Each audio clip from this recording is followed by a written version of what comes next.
37페이지에 기록되어 있는 것을 읽도록 하겠습니다.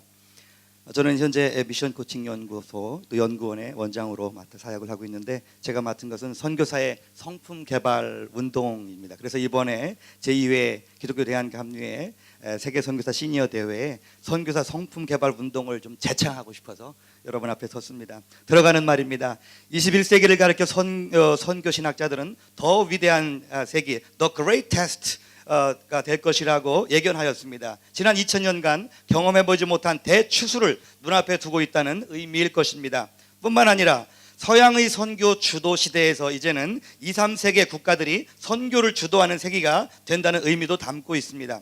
이런 상황 중에 세계 선교를 위한 한국 교회와 한국 선교사의 역할이 지대해졌고 더 확장될 것으로 예견됩니다.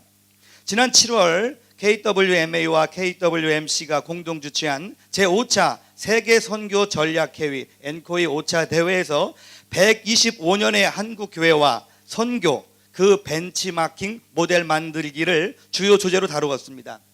제2, 제3의 선교 국가들로 부상하게 될 나라들에게 이제 한국 교회와 한국 선교사들을 벤치마킹하도록 자료를 모델을 정리해서 내줘야 될 필요가 있다고 생각한 까닭이지요. 또한 선교의 불이 타오르기 시작한 한국 교회가 지속적으로 이 선교를 하기 위해서는 먼저 한국 후원교회 또 선교사, 선교지 등 전반적인 분야를 두루 살펴서 한국적 선교신학을 정립하여야만 하는 과제를 받고 있습니다.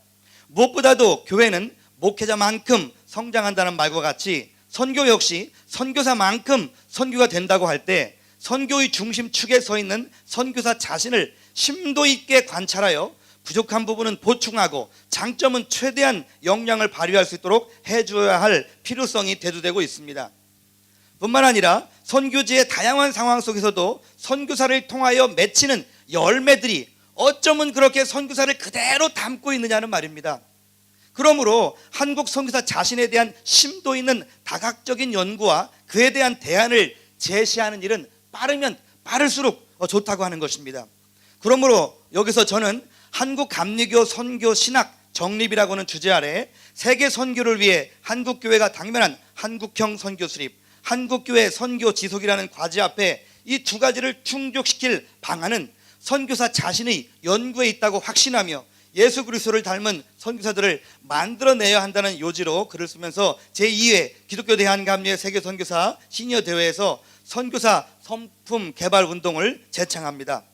두 번째로 선교사 성품 개발 운동을 재창하면서 여러분에게 드리고 싶은 말씀은 여러분들이 좀 페이스북이라고 하는 게 좀 요즘 나와가지고 아주 그냥 오픈되어서, 제가 우리 교수님하고도 페이스북으로 교제를 나누고 여러 선교사님들하고 지금 이렇게 오픈되어 있어요. 다 교제를 나눠요. 그런데 최근에 여러분이 이름을 들으면 다 아시는 분께서 제게 이렇게 썼어요. 선교를 빙자한 도덕놈들.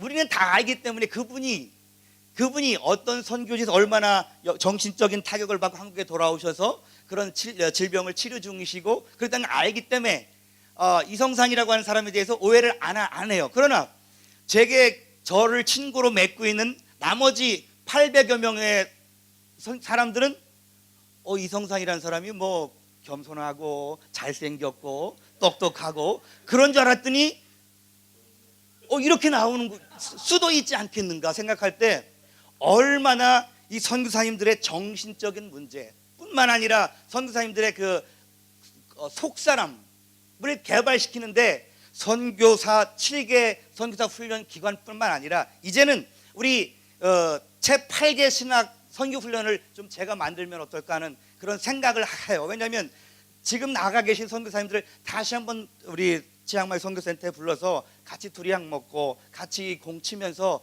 좀 풀어놓고 내려놓고 속사람을 다시 만지지 않으면 어디다가 총을 쏘는지도 모르고 총을 쏘고 사역할 수밖에 없는 현실에 우리가 와 있다고 하는 겁니다. 요하네스 레는 38페이지 밑에 단문, 요하네스 레는 그의 신학사상인 성화라는 깃발을 들고 당시 영국 사회에 만연한 병폐를 말끔하게 치유하여 주었습니다. 그리스도의 성품에 참여하는 자들이 되도록 세워주었습니다. 웨슬리는 의인화, 성화, 완전화, 영광화라는 신학 사상을 가지고 성도들의 신앙이 예수를 구원자로 Believe in Savior 뿐만 아니라 Jesus Christ, He is my Lord로 로드십을 가르쳐준 위대한 선교 신학자였습니다. 우리가 감리교도를 하면, 우리가 감리교회 선교사라면 이 성화라고 하는 부분을 간과해서는 안 될 것입니다.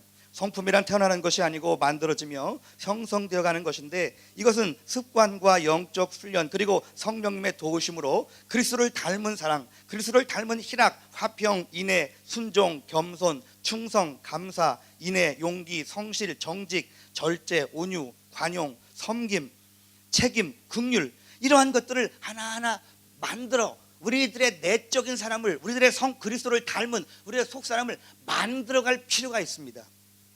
태어나는 것이 아니니까 만들면 만들어진다는 거죠.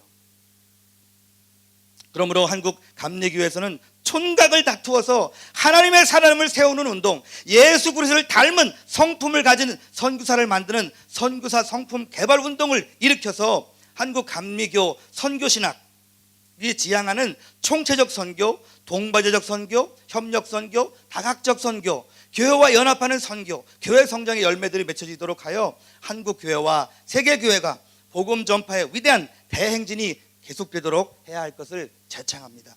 왜 선교사 성품 개발 운동을 해야 할 이유와 목적이 무엇입니까? 세 가지로 간단하게 말씀을 드리면, 첫 번째로 성육신적 선교를 통해서 예수 그리스도가 선교지에 나타나야 되기 때문에 그렇습니다. 한국교회의 세계 선교는 지금 불타는 구령열과 열정, 생사를 초월한 순교자적 헌신, 그리고 위대한 성령의 역사로 말미암아 단기간에 유례없는 양적 팽창을 이루었고, 수백 년의 역사를 가진 선교 단체들 안에서 이제는 책임 있는 위치에 오르고 있고, 지금도 질적 성숙을 모색하며 5대양 6대주에서 기념비적인 성과를 이루고 있습니다. 이제 나를 닮은 사람이 선교지에 태어난다고 생각할 때 내가 얼마나 중요한 것인 것을 우리가 깨달을 수밖에 없습니다. 두 번째로, 사역 중심에서 이제는 사람 중심 선교로 패러다임을 전환할 때가 되었습니다. 지금까지는 우리가 어떠한 사업 중심의 사역을 했다면, 이제는 나를 닮은, 나와 같은 사람을 만들어내는 일에 이제는 집중해야 됩니다. 세 번째로, 협력 선교의 길로 나아가자고 아무리 외친들, 조직을 해준들 협력되지 않습니다. 왜냐하면 그 협력이라고 하는 것은 인간과 인간 속의 관계라고 하는 것을 깨닫지 못하면 협력은 되지 않습니다. 그러므로 협력 선교를 원하면 먼저 사람과 사람이 되게 만들어주고 사람 관계가 되도록 만들어주면 협력 선교 하지 말라고 그래도 협력 선교가 되는 것입니다. 이제 말씀을 맺겠습니다. 이 한국교회는 반드시 성경의 진리이며 웨슬리가 가르쳐준 성화 사상인 하나님의 형상 회복, 존엄한 인간성 회복 등을 우리가 선교 신학으로 정립해야 됩니다. 뿐만 아니라 선교의 영이신 성령으로 충만하여 성령의 은사들을 나타내는 선교사들을 우선 대상으로 성령의 열매인 선교사들의 성품을 개발시키는데 최우선 순위를 두고 선교사 성품 개발 운동을 실행하여야 하겠습니다. 기독교 대한감리회 세계선교사 시니어대회가 선교사들의 내적 사람, 하나님의 사람 만드는 이 성품 개발의 중요성을 인식하여 공동 관심사로 받아들이고 지향점을 이제 조준해서 구체적으로 실행 방안을 만들어 내놓을 것을 이 자리에서 제청합니다. 감사합니다.